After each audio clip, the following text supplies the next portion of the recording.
예, 이 아모스는 굉장히 엄중하고 무거운 심판의 말씀입니다. 이 아모스는 기원전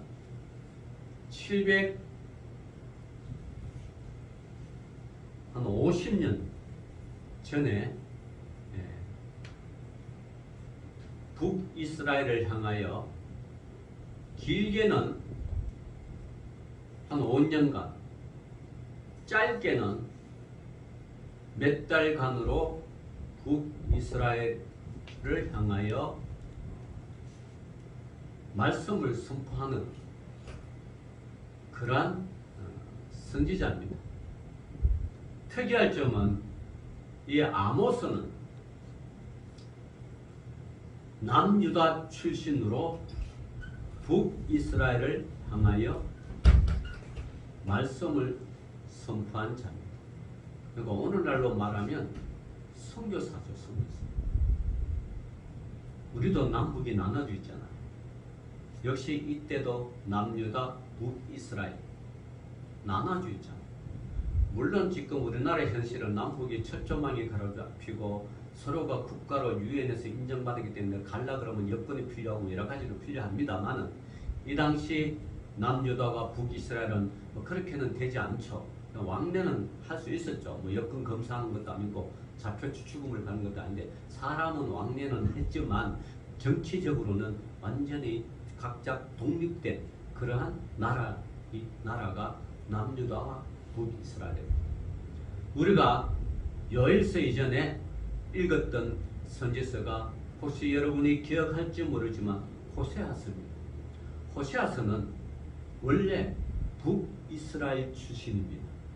북이스라엘 출신인 호세아는 북이스라엘을 향하여 말씀을 선포한 그러한 선지자지만 똑같이 북이스라엘을 말씀을 선포하는 이 호세아는 아모스는 남유다 출신이면서도 북이스라엘을 향하여 그렇게 말씀을 증거한 그러한 선지자죠. 그래서 이 호세아서와 아모스서를 이렇게 비교해 보면 여러분 팔은 안으로 굽는다고 호세아서는 북이스라엘 출신이기 때문에 자기 백성들에게 너희는 이러이러한 죄를 지어서 내 백성이 아니다, 내가 버렸다 그러면서 고멜과의 결혼 관계를 통하여 끊임없이 북이스라엘과 배반을 지적하고 그런 배신을 지적했지만 팔은 안으로 굽는다고 결국은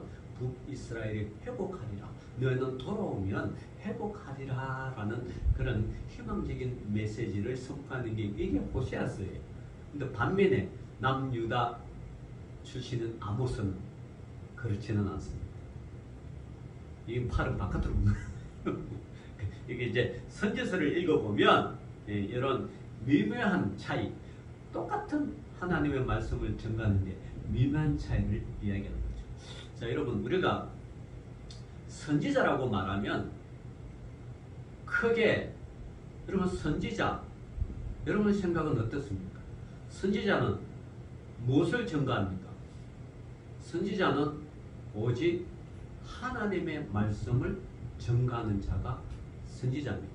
그러면 선지자는 선지자인데 참 선지자와 가짜 선지자가 있는 거예요. 그죠? 오늘날도 똑같아요. 참 목자가 있는가 하면 가짜 목자가 있는 거죠. 참 목사가 있는가 하면 가짜 목사. 자, 그러면 이걸 어떻게 구분합니까? 보기에는 오히려 가짜 목사들이 건물도 크게 짓고 세력도 넓히고 추앙받고 존경받고 많은 대우를 받으면서 전국 곳곳에 쭉 심지어는 해외까지 자기의 선교지를 넓혀가면서 막 치는데 전작 참 목사들은 그냥 자기 교회에서 크든 작든 그냥 그 교회를 충성하는 것을 보면 이 참 선지자와 가짜 선지자는 어떻게 구분하는가? 여러분은 어떻게 구분하겠습니까? 복잡하게 생각할 거 없어요. 기준은 간단합니다. 참 선지자는 하나님께서 하늘나라의 어전회의에서 결정된 걸 선지자가 어전회에서 결정된 걸 하나님이 직접 선지자에게 말씀해 주십니다. 어전회에서 이렇게 결정한 걸 하늘의 천상회의에서 결정한 걸 선지자 보고 때로는 올라오라 그럴 수도 있고 때로는 그 결정된 것을 천사들을 보내서 혹은 하나님이 직접 그 선지자를 만나서 말씀하는 것이 있습니다. 우리가 보면 모세도 여러분 아시다시피 시내산 호렙산 떨기나무 아래서 양을 치다가 그죠? 양이 불을 붙일 생각인데 불 붙으면 이 목동이 큰일 나잖아. 양들이 죽으니까 다급하게 불을 끌려고 갔는데 그때 떨기나무 아래서 불은 불인데 타지 않는 불 그걸 보고 급하게 가려니까 그때 하늘께서 모세를 부르죠. 모세야 모세야 그죠? 너가 선 곳은 거룩한 곳이니 신발을 벗으라. 그러면서 직접 부를 수도 있습니다. 그리고 여러분 우리가 또 아는 또 선지자 이사야도 여러분 하늘께서 직접 부르죠. 직접 부릅니다. 또 여러분 또 사무엘 같은 경우도 하나님 어때요? 하나님이 직접 엘리 제사장 집에 성전에 있는데 엘리 제사장께 성전을 지키고 제사를 드리다가 하나님은 사무엘을 부르죠. 사무엘아 사무엘아 부른단 말이에요.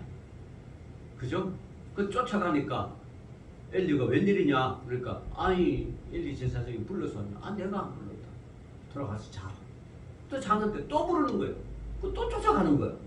그러니까 아 내가 안 부르는데 어떻게 네가 또 왔느냐 이렇게 하고 세 번째 또 부르니까 또 나가니까 그때 엘리야가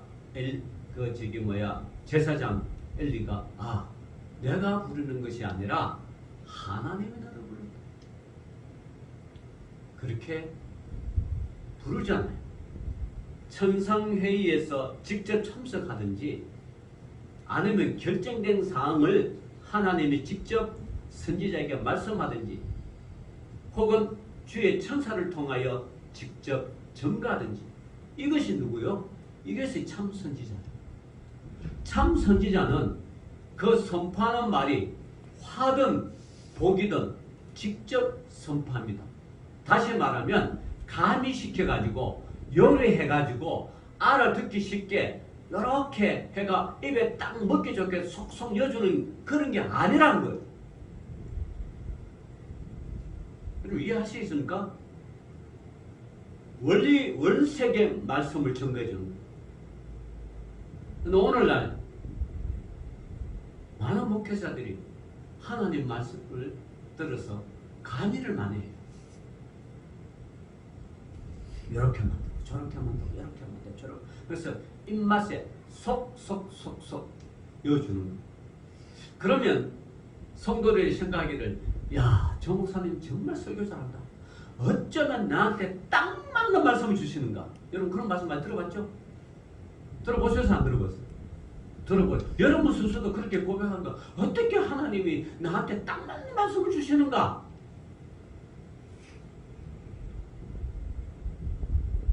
그럼 잘 분별해야 돼요. 그건 딱 맞는 말씀이 아니라 감이 되는 거고 하나님의 말씀을 바로 전달하지 못하고 자기 생각을 많이 들어가서 그렇게 하는 거예요. 이거는 참 선지자라고는 하나님의 말씀을 전가하는 참 선지자라고는 할 수가 없습니다. 자, 여러분 그러면 가짜 선지자, 가짜 목사들은 어떻게 해요? 하나님께서 부르신 적이 절대 없습니다. 천사들도 부른 적 없고 하나님이 직접 나타난 적도 없고 아무도 없어요. 근데 자기가 그 말씀을 가미하고 요리하고 그래서 만들어요. 그래서 이걸 하나님의 말씀이라고 주는 거예요. 이게 뭐예요? 왜 가짜 선지자예요? 가짜 목사입니다. 오늘날 여러분 가짜 목사와 진짜 목사를 구분할 줄 알아야 돼요. 참 선지자와 거짓 선지자를 구분할 줄 알아야 돼요. 우리 성도들은 하루 정말 설교를 많이 들어가 할 거야. 무엇이 진짜인지 무엇이 가짜인지 그걸 구별할 줄 알아야 돼요. 이게 만약에 구별이 안 되면 안 되는 거예요. 말세에 여러분 다 거짓 목자에 따라서 다 멸망의 길로 가는 거예요. 자, 예전에는 그렇게 불렀어요. 선지자를 통하여 이 성경이 나오기 전에는 그렇게 했어요. 그죠? 그렇게 했습니다. 그런데 오늘날 어떻게 해요? 성경이 나와 있잖아요. 그래서 이 성경 자체가 하나님의 말씀이 이 하나님 말씀을 공부하고 연구하고 기도하고 그렇게 해서 자기 걸로 해가지고 하는 거예요. 여러분 하나님 말씀은 오늘로 하나님 말씀을 전가하는 목회자가 두 가지가 있습니다. 첫 번째는 목회자는 하나님 말씀을 연구하고 본문 해석을 중심으로 또 이 본문의 말씀이 무엇을 뜻하는가 계속 연구하고 기도하고 그러면서 전가하는 사람이 있고 이 하나님 말씀을 보기는 못해 풍류적으로 본문은 제쳐놓고 본문은 한 줄마다 읽고 풍류적으로 세상 문학을 끌어당기고 세상 신학을 끌어당기고 세상의 어떤 학문을 다 끌어내고 풍류적으로 해석하는 거예요. 여러분 하나님 말씀을 본문 중심으로 그대로 원석 그대로 전가하는 그 목사가 진짜 목사입니다. 여러분 풍류적으로 비유적으로 그렇게 세상 학문을 도입하고 그렇게 설교하는 목사는 여러분 귀에 속속 잘 들리고 여러분 마음을 시원케 할지는 몰라도 그 설교는 결코 참된 설교는 아니란 거예요. 여러분 제 설교를 들어보도 1년 내내 일주일 내내 저 설교를 여러분 신앙생활 하면 좋겠지만 다른 매체를 통하여 방송을 통하여 TV를 통하여 많이 보잖아요. 여러분 그거 볼 때 구별하셔야 돼요. 정말 구별하셔야 돼요. 하나님 말씀을 원서 그대로 전가하는지 아니면 세상 학문을 도입하고 의학을 지식을 도입하고 뭐 여러 가지를 도입해가지고 그냥 통요적으로 말씀을 전가하는지 여러분들은 여러분 신앙이 정도면 이제는 구별하시는 거예요. 그래야 이게 증거되는 거예요. 이게 하나님은. 자, 그런데 오늘 이 아모스는 제가 남유다 출신으로서 북이스라엘의 말씀을 선포한다 그랬죠. 자, 아모스는 언제 말씀을 증거했는가? 그러면 자, 아모스는요, 한번 봅시다. 1장 1절 봅니까?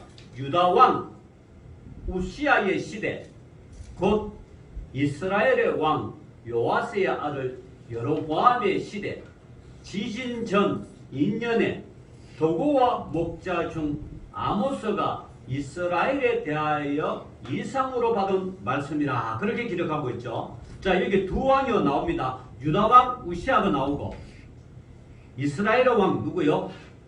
요아스가 나오죠. 요아스의 아들 여로보암입니다. 요 두 시대에 이렇게 할 때 그 시대 지진 전 2년에 다시 말하면 우시아와 여로보암 시대 통치한 그 2년 전에 지진이 일어났을 때 그때 하나님 말씀을 듣는 거예요. 누가요? 아모스. 자, 그러면 좀 더 우리가 아모스 1장 1절을 봅시다. 선지자 아모스의 활동 시기는 유다의 우시아 왕은요 기원전 792년에서 740년 즉 52년간을 남유다를 통치한 그 왕이 우시아 왕입니다. 자, 우시아와 이스라엘의 여로보암 2세. 여러분, 여로보암 1세는 누구예요? 여로보암 1세는 솔로몬 통치 이후에 솔로몬 사후에 나라가 둘러져나게 될 때 솔로몬 아들 르호보암이 있고 이스라엘 10지파를 데리고 북이스라엘을 오늘날 말하면 창건한 세운 북이스라엘 세운 그 이름이 여로보암입니다. 그죠? 그러면 여기 여로보암 2세는 1세랑 다르죠? 다릅니다. 그때 여로보암의 아들 이걸 이야기하는 거예요. 여로보암 2세 때 이때 통치 시기는 우시아 왕 통치 시기와 비슷합니다. 793년에서 753년 근 40년간을 통치한 그러한 여로보암 2세입니다. 자, 이때 아사라로도 알려진 우시아 왕은 처음에는 여호와 보시기에 선을 행했던 좋은 왕이었습니다. 이 기록이 역대하 26장 4절에 나옵니다. 우시아가 처음 즉위했을 때는 하나님을 잘 섬기고 선한 하나님 보기에 선을 행했던 좋은 왕이었습니다. 그러나 나중에는 교만해져서 수많은 제사장들의 만류에도 불구하고 스스로 제사장처럼 행세하다가 제사장은 뭐예요? 왕이 직접 제사를 드립니다. 왕은 제사를 드릴 수가 없어요. 제사는 누가 드려요? 제사장이 드려요.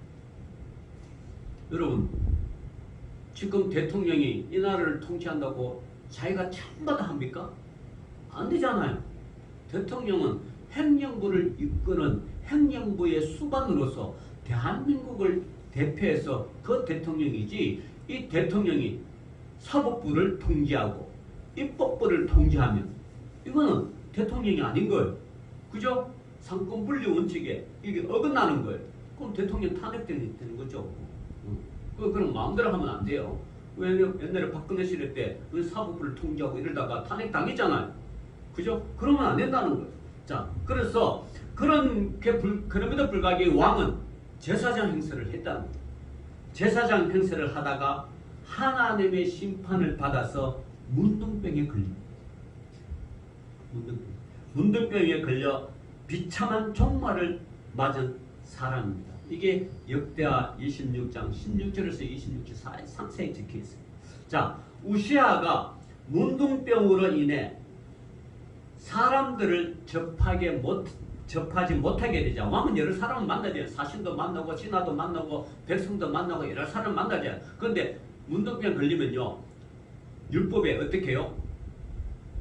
격리되잖아요. 격리. 그죠? 7일 동안 격리하고 또 안 나오면 계속 이 문둥병 걸리면 이거는 격리돼 버렸죠. 그러니까 왕으로서 통치를 하지 못해. 사람들도 만나지 못해. 뭐 외교적인 행사도 못해.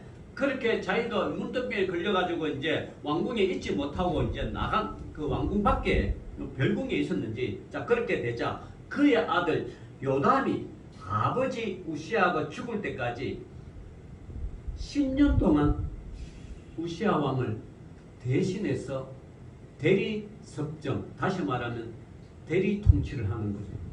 옛날 왕은 그 본인이 죽어야 그 아들이 왕을 이어갔잖아요. 우리나라도 그렇고 이때 이스라엘도 그렇고 죽어야 돼요. 그런데 자, 우시아는 문둥병으로 그렇게 통치 못한 그 아들 요담이 이제 통치를 하는 거죠. 자, 그렇다면 만일 이 아모스 선지자 사역이 75년 이후에도 계속되었다면 요담의 이름이 언급할 정도로 요담 왕이 나와야 되는데 이 언급이 안 된다는 거예요. 그러니까 우시아 왕과 여호보암 2세 때 이렇게 사역을 시작해서 아모스의 활동은 기원전 760년대에 시작한 것으로 결론을 지을 수가 있습니다. 자, 이게 이제 아모스의 객관적인 그런 것입니다. 자, 그래서 이 아모스는 주제가 두 가지로 볼 수 있어요. 아모스 9장까지 되어 있잖아요. 9장까지 되어 있는데 주제가 두 가지. 첫 번째는 우상숭배. 우상숭배에 대하여 질타하는. 두 번째는 사회적 불의에 대하여 질타하는. 자, 여러분 1980년도에 뭐 길게는 뭐 80년대죠. 강주 사태가 일어나고 그해 전두환이 체육관 선거, 그때 체육관이 있었어요. 국민 뭐 이렇게 해서 국민회의 뭐 주최 대의원들이 있어서 국민을 대표해서 국회의원이 아니고 통일주체 국민회의라고 있었어요. 박정희가 만들었어요. 통일주체 국민회의. 전국의 이 사람들을 뽑아가지고 자기의 마음에 맞는 사람을 뽑아가지고 국회를 대신한 국회의원이 있었죠. 있는데 그걸 국회는 입법부를 하는 거 행정을 잘 차리기 위해서 통일주체 국민회의가 있었어. 자, 그렇게 만들어놨다가 박정희가 갑자기 죽어버렸어. 그러니까 국회가 해산돼 버렸어. 그리고 통일주체 국민회의를 열어서 전두환이가 정충당 그 체육관에서 통일주체 국민회의 대의원들을 전부 다 모아가지고 그때 대통령을 뽑았어요. 이 간접선거라 그래. 그래서 그때 9%인가 맞다 그렇게 나왔어. 반대표가 몇 명 나오는데 나중에 들리는 말로는 반대를 했는 사람은 중앙정부부에 끌려가가 죽도록 맞았다. 다 알거든요. 누가 표 찍은지. 네. 자, 그래서 체육관 대통령이 됐어요. 체육관 대통령이 된 전두환이가 딱 국정 모토로 내세운 게 있습니다. 뭔지 아십니까? 정의사회 구현하기. 정의 얼마나 듣기 좋아요. 모든 사람이 정의롭고 평화롭고 불의가 없고 그죠? 순리대로 살아가고 상식대로 살아가는 그 정의 얼마나 좋아요. 혹시 여러분 지금 안산시장 이민근인데 이민근이가 내세운 모토가 있어. 뭔지 알아요? 그 있어요. 어떤 뭐 자유로운 혁신 도시야. 이 상해 시장 바뀔 때마다 이게 바뀌더라고. 이게 예전에는 윤하석 그 시장 있을 때 뭐 상상 도시 뭐 안산 뭐 이렇게 했는데 이게 또 바뀌었어요. 간판 업자를 먹기 살기 좋은가 봐. 자유로운 혁신 도시 뭐 안산이 하여튼 그런 데인 거야. 자, 그랬어요. 그러니까 전가제를 때 여러분 정권 잡은 게 그냥 잡은 게 아니잖아요. 많은 민주시민들을 투옥하고 국회를 훼손하고 민주시민을 투옥하고 잡고 고문하고 군부 내에서도 쿠데타 일으켜가지고 위아래도 없이 총질하고 그때 경사령관 정성한테 그 경사령관을 그냥 불법으로 연명하고 사후에 최규하 대통령 때 사후에 그렇게 승인받는 이거는 민주국가에서 있을 수가 없는 거예요. 아니 한나라의 경시대에 경수포가 되면 경사령관 최고잖아요. 근데 그 경사령관이 보안사령관이 체포해버렸어. 이거는 일어날 수가 없는 정의라고는 하나도 없어. 완전한 불법 불의 그 자체야. 그리고 국민들이 그걸 알고 들고 일어나서 막 그 광주에서 민주화운동 막 하는 그걸 또 총으로 다 제압해버리네. 많이 죽었어요 여러분. 민주주의는요 어떤 역사학자가 그러더라고. 민주주의는 사람들이 피를 먹고 자란다. 그 민주주의가 그냥 일어난 게 아니죠. 그 강주 사람들이 그 피로서 그 다 또 제압하고 거기에 관련된 사람들 그냥 모조리 감옥에다 다 이어가지고 모진 고문 다 하고 그 오늘날까지 그 고문 후유증 때문에 오늘날까지 힘들어요. 이제서 정부가 민주운동화 했던 사람 광주 그 민주운동사 보상해 주는 거 얼마 안 됐죠. 자 이렇게 세워진 정권이 뭐예요? 이 전두환 정권. 이 사람이 세운 모토가 뭐예요? 못하고 말이에요. 정의사회 구원. 소가 웃을 일입니다. 꼭 정의롭지 못한 사람이 정의를 외쳐요. 꼭 불의한 사람들이 불의를 행사하고 불의를 했는 사람이 자기가 불의한 일을 당하면 이거 정의롭지 못하네.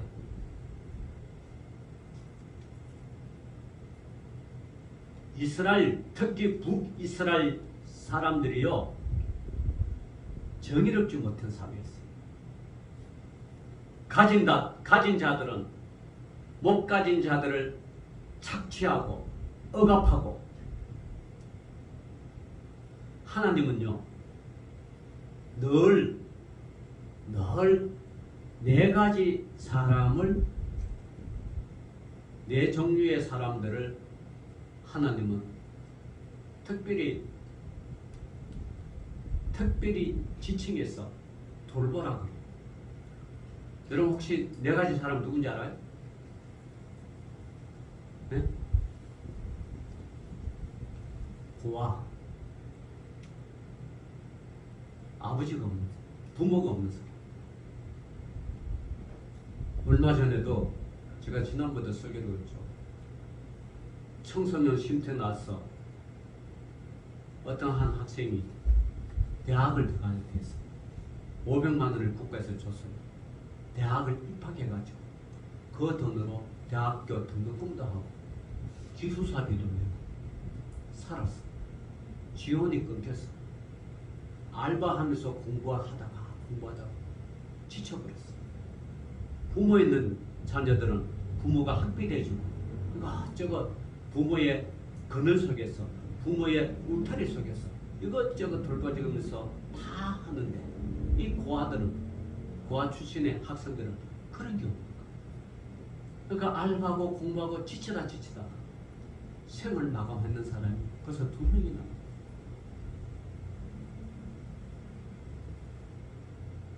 이 고아예요. 그래서 하나님은 고아의 아버지라 그럽니다. 두 번째가 누구예요? 과부입니다. 과부. 역시 가정의 울타리가 되고 가장으로서의 역할을 할 아버지가 있어야 되는데, 이 아버지가 없기 때문에 과부는 지역사회에서도 소외받고 발언권도 없고 연약해지고, 뭘 하려 그러면 너 남편 데려오라. 지금도 한부모 가정 국가에서 돌보고 있다 그러지만 얼마나 살기 힘들어요.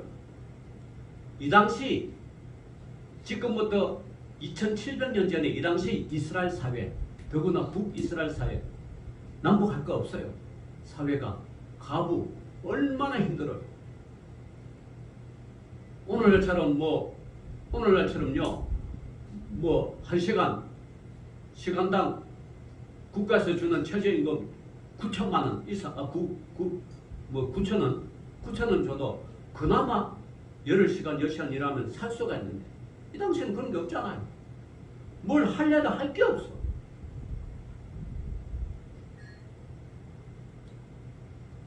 그래서 하나님은 그 사회적으로 불쌍한 사람, 그런 자, 나는 과부의 하나님이라.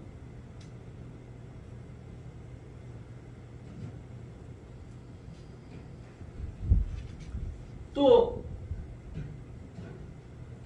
하나님께서는 불쌍한 사람을 또 지칭하죠. 누구요? 가난한 자.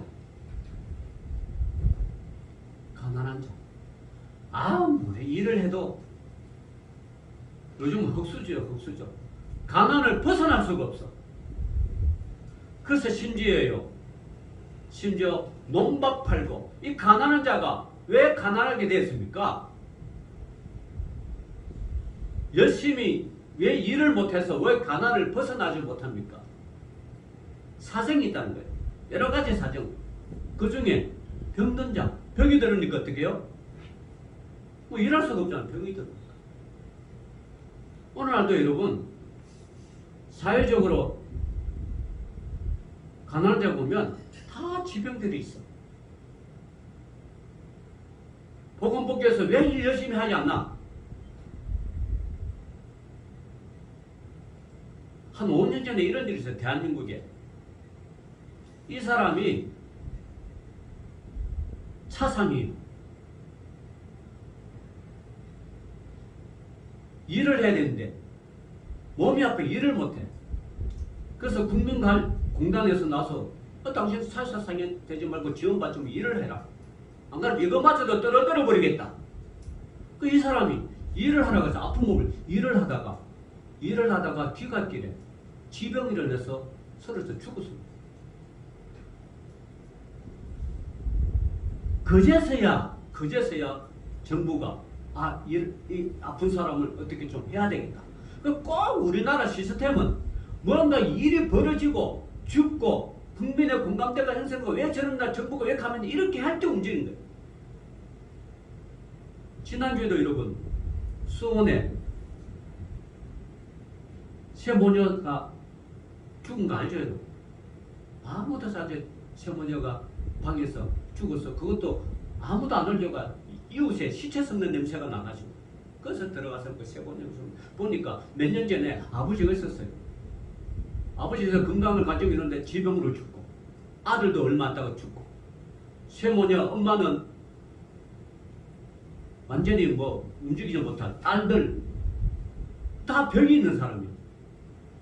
국가복지 혜택도 안 됐어. 주소는 화성이 되어 있고 실제로는 수원에 살기 때문에 이런 가난한 자 어떻게 벗어날 수가 없는 자 가난해서 그런 자를 하나님께서는 또 기억한다. 요즘은 사회의 불의가 만연했어요. 북이스라엘.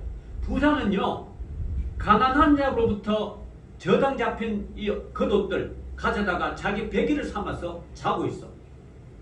돈을 빌려줬으니까 안 갚으니까 그걸 뺏어가지고 그걸 베개 삼아서 너 돈 안 주냐? 돈 주면 내가 돌려줄게.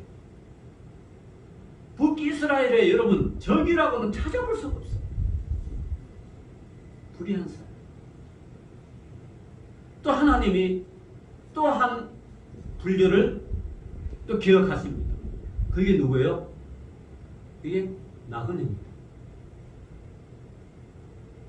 나그네가 와서 사는데 오늘도 우리나라도 외국인들 많잖아요. 이런 건 여권도 없어. 시민권도 없어. 노동요를 하다가 어떻게 해요? 주인이 떼어먹어도 말을 못해. 불법 체류자가 되니까. 신고하면 쫓겨나가야 되니까. 이 나그네. 근데 하나님은요. 인간은 그런 사람들을 역순 여기고 무시하지만 하나님은 그런 사람들을 기억합니다. 그런 사람들 기억. 여러분 정의가 뭡니까? 정의는요 모든 사람들이 공평하게 억울한 일을 당하지 않고 똑같이 사는 것이 이게 정의입니다. 결론적으로 정의의 결론적은요 하나님이 기뻐하는 것이 정의입니다. 정의란 사람들이 마땅히 받아야 할 것, 그래서 그들의 받을 것을 되돌려주는 것을 말합니다. 더 이상, 더 나아가 성경은 억울한 일이 없도록 하라고 말씀하십니다. 여러분, 불의한 재판관 아시죠? 누가복음에 나나 불의한 재판관. 하도 그 가부가 너무나 억울한 일을 당해서 도저히 이거 할 수 없는데 재판관한테 이 재판관은 정의의 재판관이 아니야. 불의한 재판관이에요. 오늘날 여러분 재판받는 거 결코 공정하거나 정의롭지 못합니다. 대단히 미안하지만 사법부가 재판을 하면 공정하게 했겠으냐 천만하면서 누가 그런 기대를 가지고 살 것입니까? 여러분 속고 있는 거예요. 사법부가 뭐 하는 거예요? 돈 있는 자가 정의입니다. 돈 있는 자들이 다 재판 이기고 돈 있는 자들이 다 지고 흔드는 거예요. 여러분, 우리는 순전하게 내가 억울한 일 있으면 뭐 재판장한테 가면 저 판사가 내 얘기를 듣고 옳게 판결했기는 그 꿈 같은 이야기. 오늘날도 그러지인데 이 당시 예수님 시대에 이 가부가 뭔 일이 있었는지 모르지만 얼마나 억울한 일이 있었는지 몰라. 그래서 하소연할 거 없는데 그것도 정의로운 재판관한테 이야기하면 되는데 불의한 재판관이란 말이야. 불의한 재판. 돈을 받아먹고 뇌물을 받아먹고 자기 마음대로 판결하고 불의한 재판. 그 재판관에게 날마다 찾아갔어요. 하소연을. 근데 나중에 예수님이 말씀하신 저 불의한 재판관이 생각하기를 내가 이 가부의 사정을 들어주지 않으면 밤마다 나를 괴롭히니까 내가 들어줘야 되겠구나.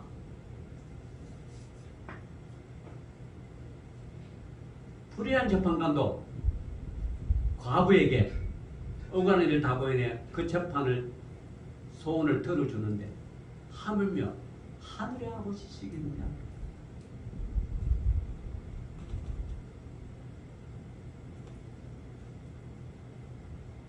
여러분, 정의란 게요 억울한 일이요. 그러나 당시 북이스라엘 사회는 불의가 팽배해 있었어. 사회적 약자인 가부나 고아, 이방인 등의 권력과 부를 이용하여 짓밟고 빼앗으시면 오늘날로 말하면 갑질을 합니다.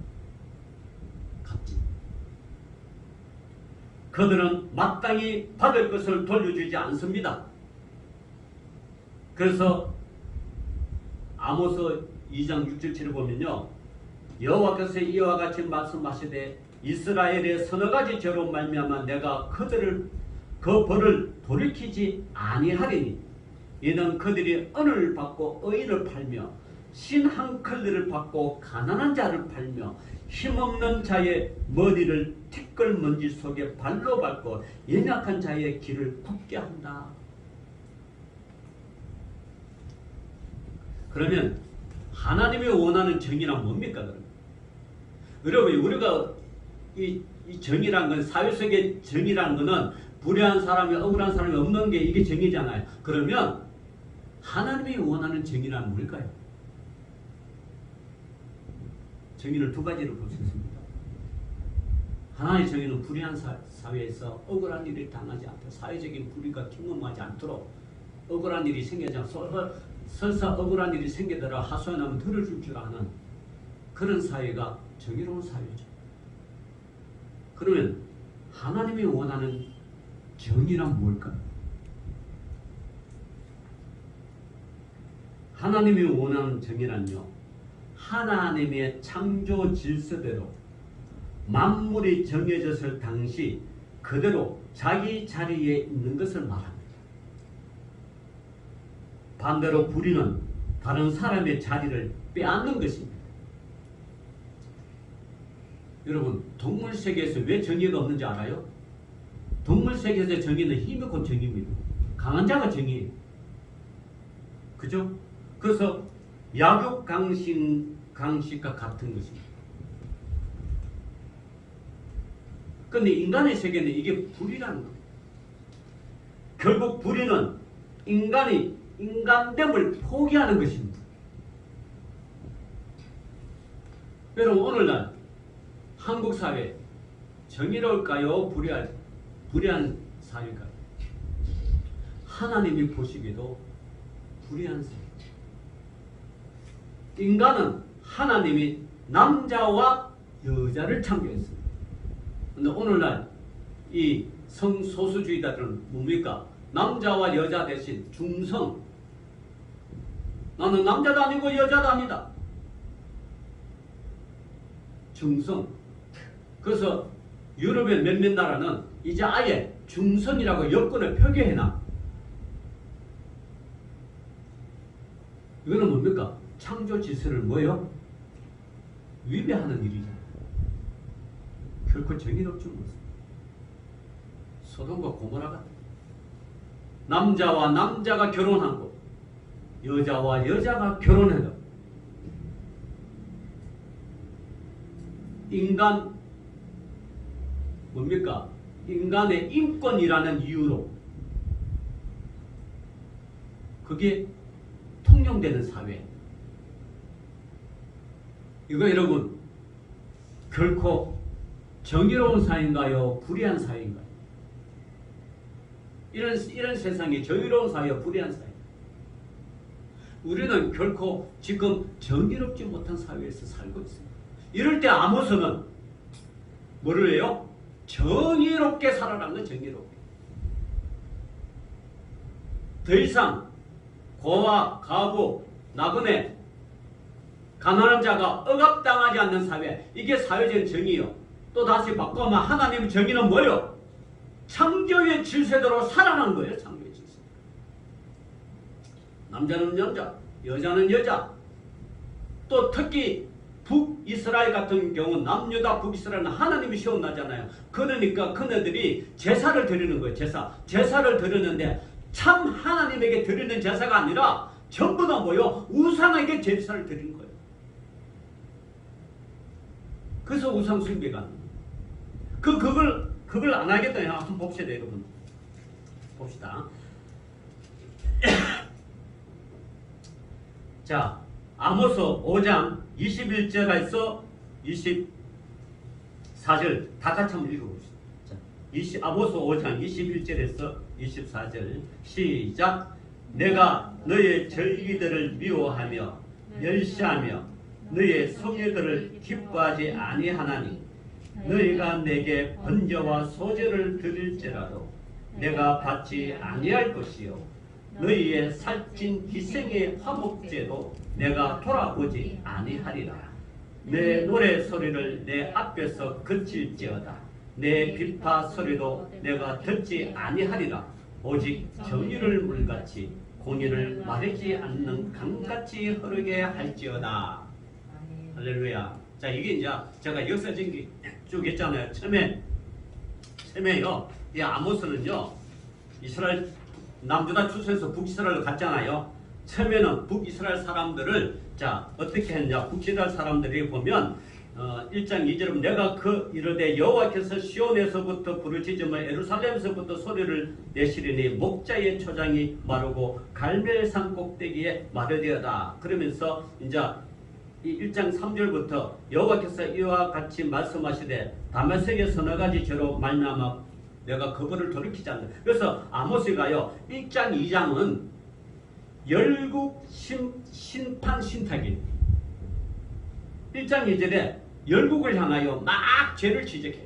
이때 열국은 3 또 1 다시 1 이렇게 이야기하는데 신학적으로 좀 전문적으로 3 3 1 1가 이게 3은 뭐냐 그러면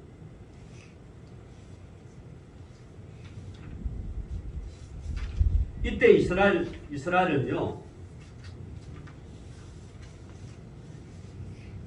그 이스라엘 주변에 이렇게 둘러싼 나라가 있잖아요. 첫째, 시리아, 블레셋, 페니키아. 이 페니키아는 시돈과 두루를 이야기해요. 이런 나라에 대해서 심판을 막 해요. 불의한 나라다. 다 우상을 생기죠. 이웃을 침략하고, 결코 정의롭지 않아. 침략하는 자체가 정의롭지 않아. 여러분 러시아가 우크라이나에 지금 전쟁인데 러시아가 정의로워요? 안 정의로워요? 정의롭지 않다. 힘이 세니까. 정의가 아니야.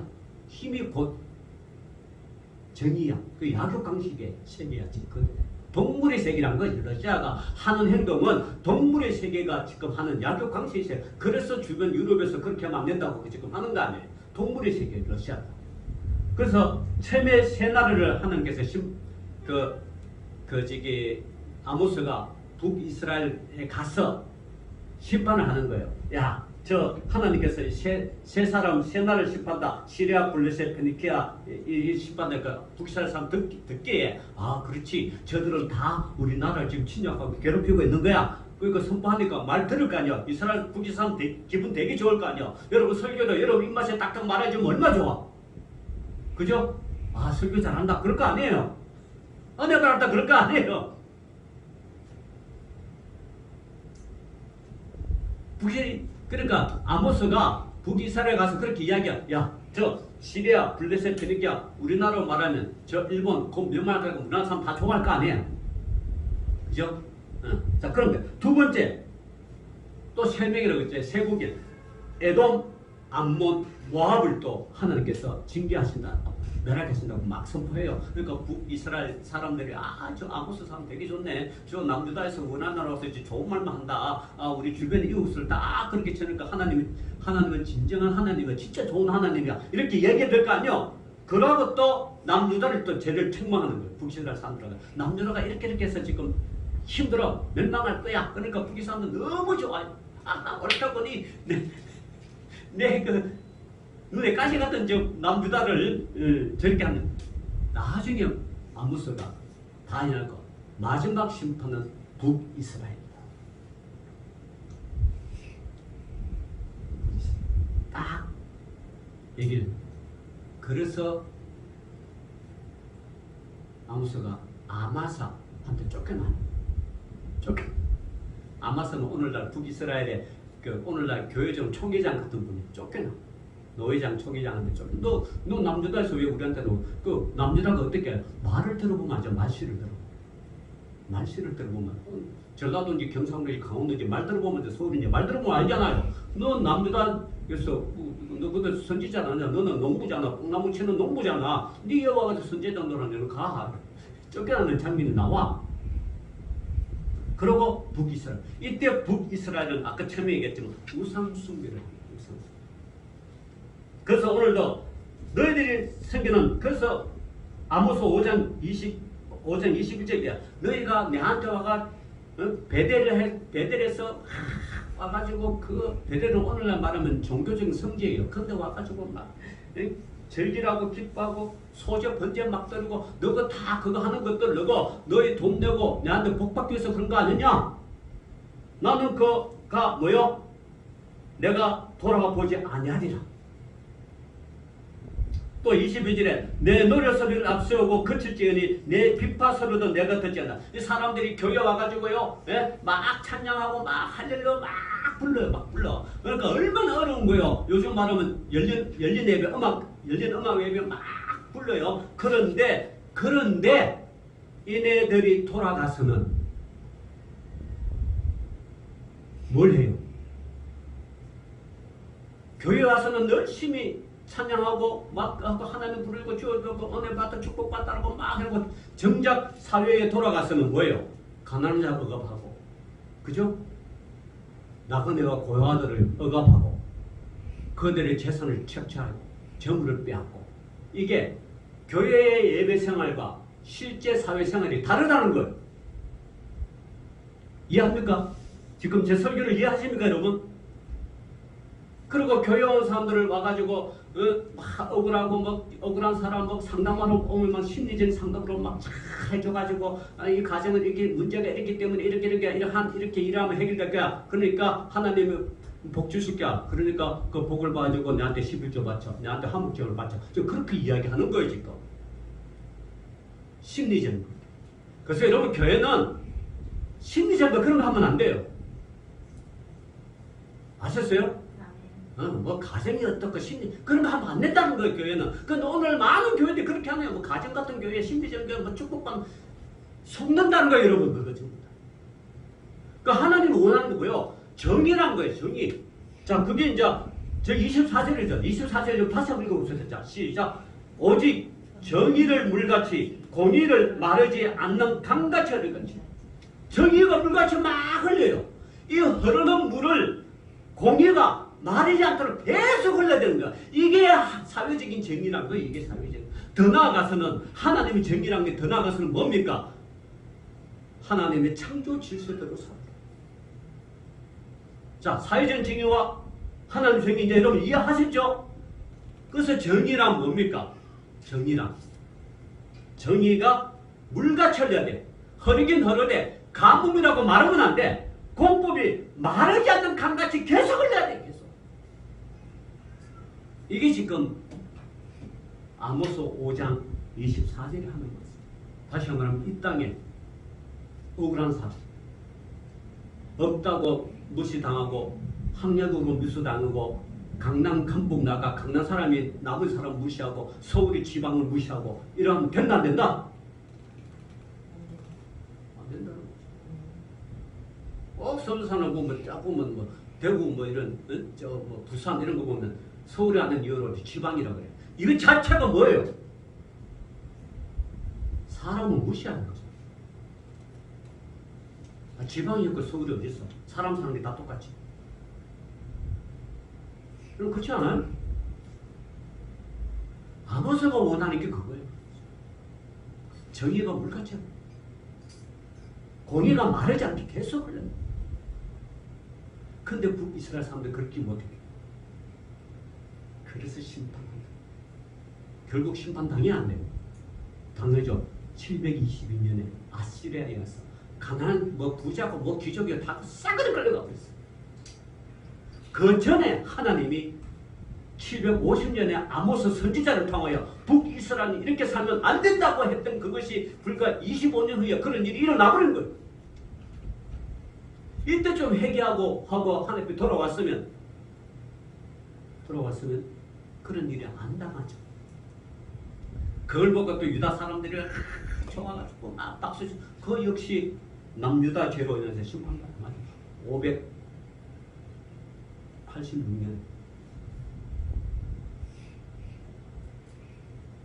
오늘 여러분 대한민국 정부가 윤석열 정부가 내세운 공정과 상식입니다. 결코 공정과 상식이 하지 않는 사람들이 꼭 내세우는 게 뭐예요? 공정과 상식. 저 공정과 상식 됩니까? 전부 다 무당 자기 와이프 무당 이세벨과 같은 무당 해가지고 다 측근들 다 심어 무슨 법사 이게 결국 공정과 상식이 아니라는 거예요. 물론 이런 설교하다가 정부에서 나타난다 쫓겨났죠 모르지만 현실이 그렇다는 거예요.